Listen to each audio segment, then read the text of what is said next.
Bonjour, c'est Joël Bernard de moncoachdegolf.com. Bienvenue dans cette nouvelle vidéo. On se trouve au Golf Royal de Mougins et on va voir ensemble ce que vous devez absolument savoir avant de changer le moindre club dans votre sac. On voit ça tout de suite. Et en même temps, on va jouer le trou numéro 1.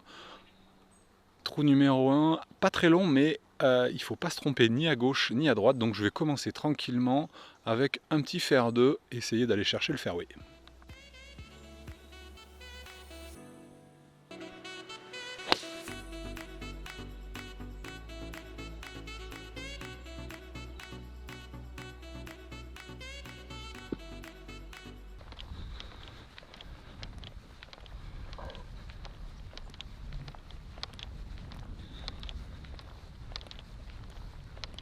Alors la première chose à savoir, c'est ne vous fiez pas uniquement au prix. Le piège dans lequel il est super facile de tomber, c'est se dire plus un club est cher, plus il va être bon, mieux je vais jouer avec.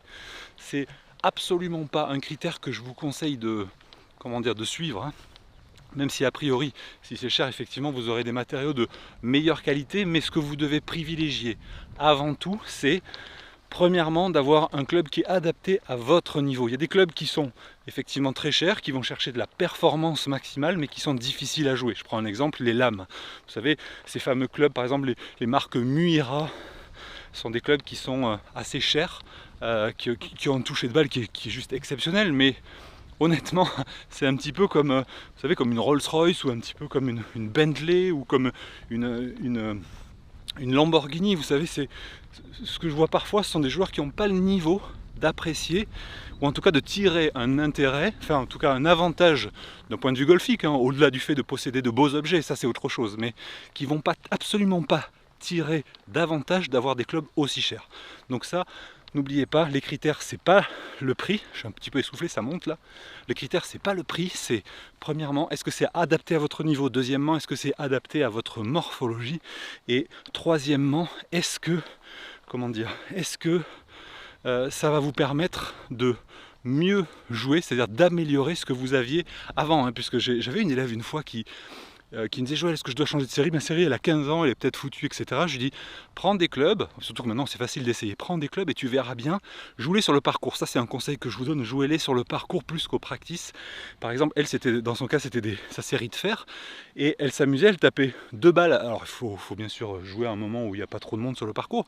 Elle jouait 2 balles à chaque fois sur ses attaques de green et elle s'est rendue compte à la fin, elle est venue me voir au practice, elle me dit en fait j'ai aucune différence entre mes fers, ma nouvelle série et mes anciens. Je lui dis à ce moment-là ne change pas, c'est aussi bête que ça.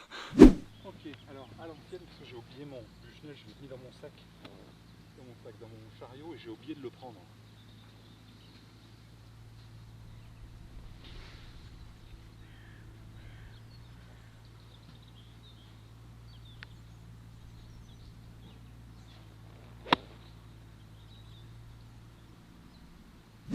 Hop là. Bon alors là j'ai dû la faire à l'ancienne, parce que mon Bushnell je l'ai oublié dans mon sac, enfin non dans mon chariot, j'ai pas pris mon chariot là aujourd'hui, et du coup j'ai dû calculer un petit peu à l'arrache comme ça. Dans ce cas là, ça peut vous arriver d'ailleurs si vous n'avez pas, soit si vous n'avez pas de montre GPS, soit si vous avez votre Bushnell qui tombe enfin votre pile qui tombe en rade, bref, l'esprit c'est vraiment d'arriver à choisir une zone la plus large possible si vous ne connaissez pas la distance exacte. Sinon vous n'allez pas vous engager dans votre coup, vous allez faire une merde. Donc vraiment prenez une zone sécurité. Là par exemple, le green, je vais vous montrer. Là je connais pas encore le parcours, c'est la première fois que je viens ici. Là regardez, je cours du green, c'est vraiment backspin machin, ça redescend avec un chip un peu chiant. Donc du coup j'ai assuré un petit peu à droite. Donc je suis début green, j'ai joué un petit 50 degrés. Il me restait je pense 95 mètres à peu près. Bon voilà, je suis pas super près du drapeau, mais je suis green, c'est tranquille déjà.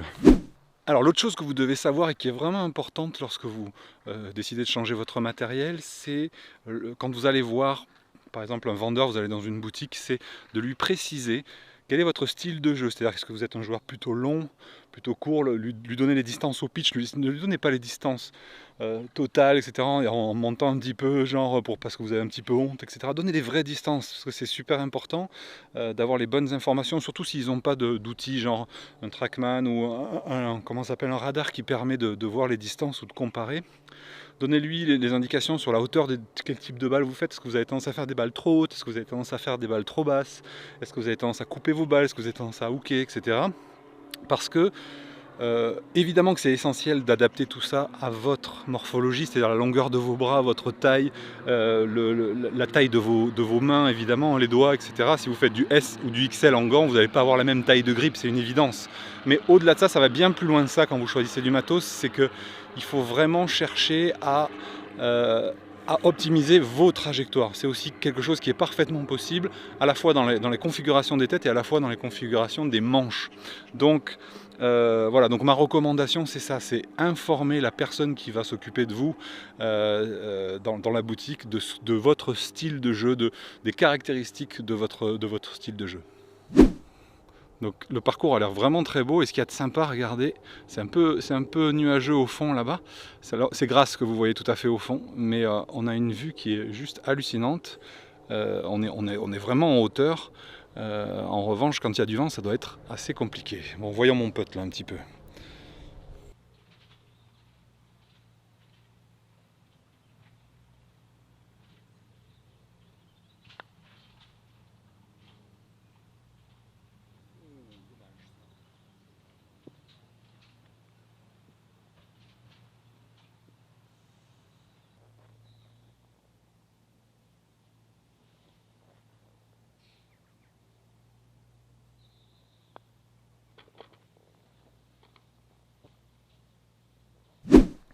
Voilà pour ce trou numéro 1 du Royal Mougins Golf Club qui m'a l'air vraiment sympathique. Hein. Pour l'instant, je ne connais pas, j'ai fait que ce premier trou. Mais comme je vous ai montré, il y a une vue qui est... Tiens, on refait un petit coup.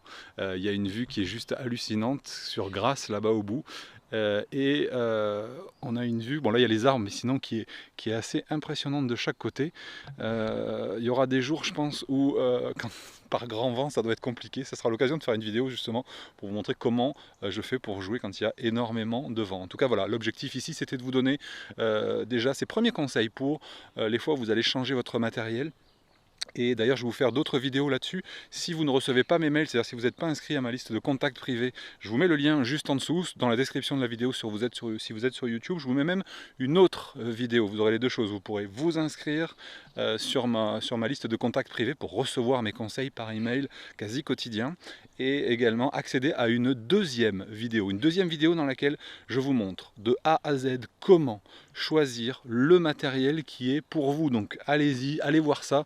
Vous allez voir, il y a une surprise en plus à la fin pour vous montrer comment choisir le bon matériel pour vous. Je vous dis à tout de suite, cliquez sur le lien qui est juste en dessous de la vidéo, ou sur le bouton si vous êtes sur mon coach de golf.